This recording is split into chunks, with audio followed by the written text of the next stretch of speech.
Salut la compagnie, on se retrouve aujourd'hui dans la chambre de Shoto pour parler du chapitre 365 de My Hero Academia. Et il y a du bon. Il y a du bon, même s'il y a évidemment des trucs qui me dérangent un petit peu. Alors, je vais parler 2 secondes de ce qui va pas, après on parlera de ce qui va, mais déjà pour commencer, avant de parler d'Headshot, parce que vous savez bien que je vais forcément faire allusion à ça, même si ça va être très rapide, parce que j'en ai déjà parlé dans mes reviews précédentes, mais je tiens à signaler un truc positif avant, c'est que Bakugo. Je pensais jusqu'à présent que Horikoshi avait fait un truc complètement bullshit pour nous faire croire qu'il était mort, mais qu'en fait il l'était pas et tout. Alors que de ce que je comprends de ce chapitre, et j'y reviendrai plus tard dans la vidéo, le fait qu'il fasse croire que Bakugo va se sacrifier, en fait c'est pas pour nous faire penser qu'il va mourir, c'est pour que les héros viennent à son secours, afin que Shigaraki commence à réfléchir à la situation, à ce que lui il a vécu et tout. Donc en fait, l'objectif, c'était pas de tromper le lecteur, même si c'est arrivé indirectement, mais c'était surtout de faire avancer l'intrigue, parce qu'on aurait pu se dire, ouais, bah voilà, il nous a fait 4 chapitres de merde où il nous fait croire que Bakugo est mort, mais en fait il revient et il n'y a aucune conséquence. Non, il va y en avoir, parce que ça permet à Shigaraki de se remettre en question et de prendre pendant quelques instants l'ascendant sur All for One et reprendre la possession de son corps, et se poser des questions très intéressantes pour la suite. Mais quand même, je reviens 2 secondes sur le cas Headshot, parce que mine de rien, je pense que Horikoshi a essuyé beaucoup de critiques. On a pu le voir là, puisqu'il réexplique l'alter de Headshot de façon toujours pas convaincante. Hein. Soyons honnêtes, c'est pas du tout convaincant l'explication qu'il donne. Le seul truc positif par rapport à avant, c'est qu'il dit que les fils que fait Bisjanist, enfin c'est sous-entendu, les fils que font Bisjanist sont pas imperméables, alors que lui, quand il fait ça, bah, ça se transforme en truc vraiment imperméable, hein, je l'avais dit. Du coup, il peut bloquer si jamais il y a une fuite dans le cœur, et ben hop, il utilise son corps pour faire membrane, et du coup ça empêche le sang de se barrer.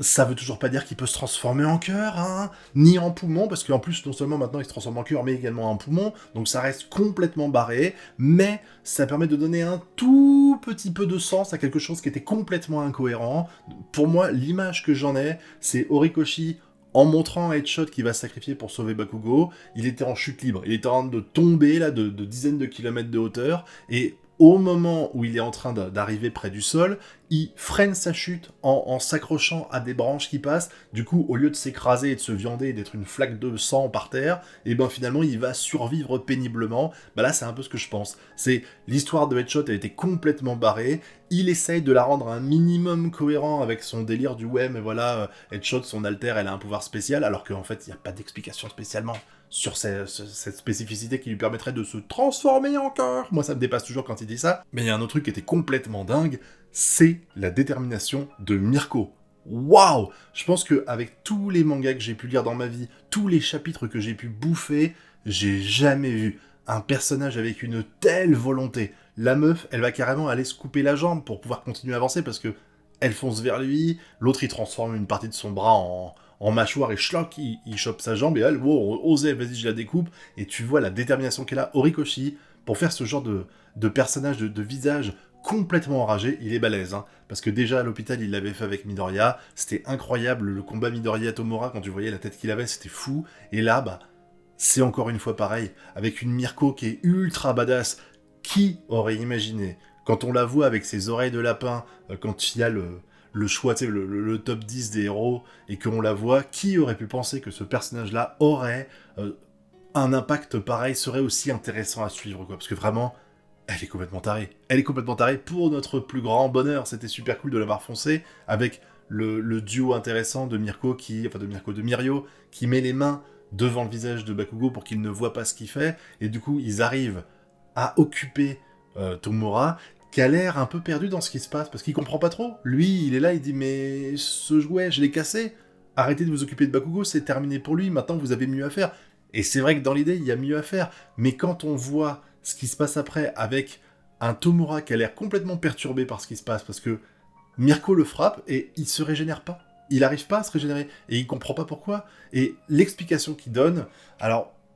il y a sans doute quelque chose d'autre après, parce que, en fait, ce que j'arrive pas à comprendre dans cette partie-là, c'est que il y a quelques chapitres de ça, vous vous souvenez, quand Bakugo fonce sur lui, il y a une réaction de All for One, dans le corps de Shigaraki, qui dit que il y a un truc bizarre qui se passe. Il y a un truc bizarre quand il voit Bakugo, il a un flashback avec le deuxième détenteur, ce qui a fait que tout le monde a pensé que Bakugo avait fait un voyage dans le temps, enfin voilà, et du coup, il y a eu un truc qui s'est passé. on n'a pas compris lequel, on théorise beaucoup dessus depuis plusieurs semaines, mais on n'a pas compris pourquoi il a eu ce flash. Et là, en fait, l'explication qui est donnée par All for One, c'est le fait que, en fait, c'était la peur. Il a vu Bakugo, et jusqu'à présent, il ne se sentait pas en danger face à Tamaki, face à Mirko, face à Bijanice, face à Headshot, face à tous ces personnages-là. Il avait l'air serein, et l'apparition de Bakugo et son entrée dans le combat a fait qu'il a perdu toute cette sérénité, et il a eu peur. J'avoue que ça me dépasse un petit peu, et que ça n'a pas de sens avec le fait de voir le deuxième détenteur, à moins que le deuxième détenteur lui avait fait des dégâts à l'époque, et que en voyant la détermination de Bakugo, il s'est dit « Oh merde, ça me rappelle de mauvais souvenirs », c'est possible, mais je me demande vraiment ce que Bakugo a, qui fait que pour lui ça marche et pas pour les autres. Parce que quand tu vois par exemple quand il y a Mirko et compagnie, enfin Mirio et compagnie, je sais pas, j'aurais du mal avec ce pseudo pendant toute la vidéo je pense, quand il y a Mirio qui se bat avec les autres membres du Big Three là, et qui vont affronter, il y a Tamaki qui va tout défoncer, enfin qui va essayer en tout cas de tout défoncer, et t'as Mirio qui explique qu'en fait il a quasiment aucune limite à son pouvoir, donc tu te dis que Tamaki est tellement violent, et pourtant, zéro cicatrice pour Tomura à ce moment-là, zéro, aucune. C'est chelou de se dire que il a réussi à faire un truc Bakugo. Et du coup, l'explication qu'il y a eu, il y a un point faible. Peut-être que, en fait, il y a une phrase qu'il avait dit il y a plusieurs chapitres de ça, que j'avais pas compris, où je me suis dit, mais pourquoi il dit ça ? C'est, il regarde à un moment donné, quand il est complètement blessé, il regarde Tomura, Bijanice lui demande comment ça va, et il regarde Tomura et il dit, sa main, ou un truc comme ça. Et sans doute qu'il a trouvé un point faible, il a trouvé une faille qu'il a exploité grâce à son pouvoir, qu'on n'a pas vu quand il est retourné au combat, et c'est pour ça que je pensais qu'il avait fait une action pour rien, mais finalement, peut-être que ça servait à quelque chose, et du coup, il a affaibli Tomura. Dans quelles circonstances, à quel degré, est-ce que ça va permettre de gagner ? Je pense pas, mais en tout cas, ça fait douter Tomura, et ça, c'est super dangereux. Enfin, Tomura All for One, vous avez compris. Je sais pas si c'est dit dans ce manga-là ou dans un autre, mais je me rappelle qu'il y a eu une phrase qui avait été dite, je crois que c'est dans SNK, où ils expliquent que un animal blessé est encore plus dangereux que quand il était en parfaite santé, parce que il a peur pour sa vie. Et s'il a peur pour sa vie, il est prêt à tout tenter pour survivre. Et là, si Tomura ou All for One a peur de perdre, ils vont balancer l'artillerie lourde, parce que jusqu'à présent, t'as vraiment l'impression qu'ils sont juste en mode je m'occupe, j'attends gentiment que Midoriya arrive en jouant avec les jouets qu'il a mis à ma disposition, c'est pour ça qu'ils considèrent que c'est des choses et pas des personnes, et ça pourrait devenir ultra dangereux pour eux, peut-être plus que même, enfin, là où on pourrait penser que c'était un point positif qu'ils aient réussi à le mettre en danger, à faire en sorte que sa régénération déconne un petit peu, ça pourrait se retourner contre eux. Mais la piste qui est la plus intéressante dans ce chapitre pour moi, c'est le moment où Shigaraki reprend le dessus sur All for One, c'est pas la première fois que ça arrive durant le combat, et que il va se rappeler de ses parents, et se dire, mais c'est chelou quand même, ils sont en train d'aider Bakugo en plein milieu d'un fight, alors que moi, de mon côté, face aux membres de ma famille, à mes proches qui sont censés me soutenir, j'ai rien eu, j'ai eu aucun soutien. Quand j'ai tué mes parents et tout ça, et que je me suis baladé dans la rue, il y avait personne, ça c'est moi qui extrapole, hein. C'est pas ça qui est dit, mais en tout cas c'est ce que j'ai interprété moi. Il dit, voilà, moi j'ai pas été du tout aidé, alors que j'étais un enfant bien vivant dans le cadre de ma famille, et lui, il est en plein milieu d'un champ de bataille, il a pas de lien familiaux avec aucun des personnages qui est là, et pourtant les mecs sont prêts à sacrifier leur vie pour lui. Pourquoi ça arrive ? Et pendant qu'il dit ça, dans ce qu'ils appellent la mer de main, c'est comme ça qu'ils utilisent la plupart du temps les gens, dans la mer de main, on voit apparaître des figures que Shigaraki connaît, c'est ses parents, sa sœur, voilà. On revoit ces personnages-là, et je pense que ça peut être une partie du déclic. Et ça deviendra intéressant parce qu'en fait, là où j'avais vu jusqu'à présent le fait que Bakugo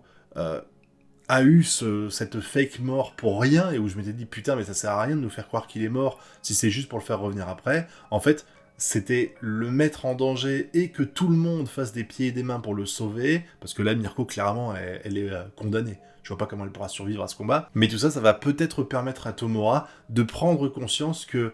la façon dont il voyait la société, elle est peut-être fausse, et que finalement, il y a quand même du bon autour de tout ça, parce que son but, c'est de tout détruire. Je crois que ça a été encore une fois dit dans ce chapitre, hein, en flashback par rapport à ce qu'il dit au docteur, et c'est vrai qu'il veut tout détruire parce qu'il estime que, en fait, c'est un peu le système la mauvaise herbe, vous savez, il y a de la mauvaise herbe, vous brûlez tout et puis vous replantez de l'herbe. Là, c'est un peu pareil, lui, il estime que tout va mal, donc il faut tout détruire et puis recommencer à zéro.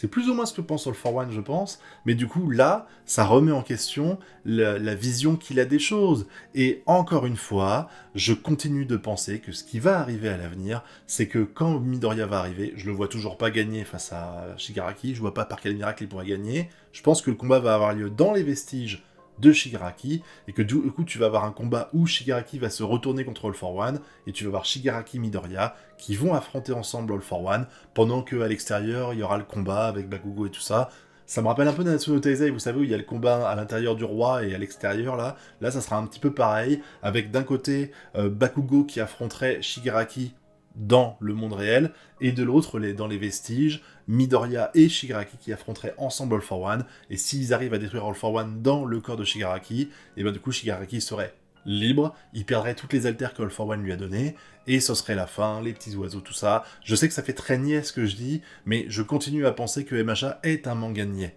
C'est un shonen classique, on n'arrive pas à tuer les personnages, si on va tuer ceux, Headshot c'est vraiment celui dont on se branle le plus, donc il crève, on s'en bat les couilles, sans vouloir être méchant. Là on va peut-être tuer Mirko, bon ça fait un peu plus chier, mais ça n'empêche que c'est une adulte et qu'elle est loin d'être le personnage central, alors qu'à côté de ça, bah, Tenya il va survivre, Shoto il va survivre, Midoriya va survivre, Bakugo va survivre, Ochako va survivre, Tsuyu va survivre, tous ces personnages-là, tous les élèves de Yue vont survivre, en tout cas c'est le chemin qui est en train de prendre le manga, donc même s'il me décime l'équipe de héros, ça n'a pas de valeur pour moi. Je veux dire, qui pense que Endeavor va survivre à tout ce qui se passe là? Personne, je pense. Tout le monde pense que Endeavor va finir par canner. En sauvant Shoto, sans doute, hein, on verra bien. Ou Dabi,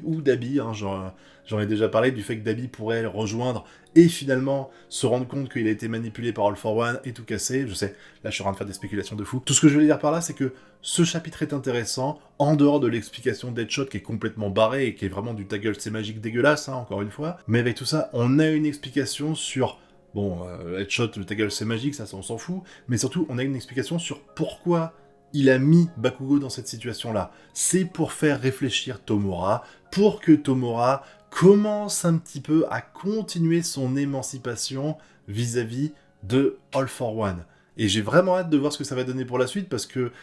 est-ce qu'il pourrait y avoir à un moment donné, parce qu'on le voit, il perd le contrôle, il reprend, voilà, All for One, il a quand même le dessus sur Shigaraki, mais... Est-ce qu'il pourrait y avoir à un moment donné où il y ait une sorte de clash et où on le voit parler, genre arrête, laisse-moi tranquille, c'est moi maintenant le détenteur de ton corps, tu vois, une connerie comme ça, parce que vraiment ça serait super intéressant, et moi, enfin, je dis pas ça pour avoir raison sur ma théorie, parce que si j'ai tort, bah tant mieux, enfin tant mieux, si c'est mieux ce qu'il propose, mais si j'ai tort, ça voudrait dire que le manga a réussi à me surprendre, mais vraiment je trouverais ça intéressant de voir un Shigaraki qui bataillerait à la fin contre All for One dans le vestige pour lui dire « C'est mon corps, c'est à moi, t'as pas le droit de t'en servir !» Voilà, donc on verra ça. Dites-moi ce que vous avez pensé de ce chapitre dans la zone commentaire, hein. Et puis vous connaissez la chanson, le pouce bleu, l'abonnement et le partage. Nous on se retrouve très bientôt pour de prochaines vidéos et sur Twitch tous les soirs à partir de 22h30. Et d'ici là, je vous souhaite de bien kiffer. Tchuss!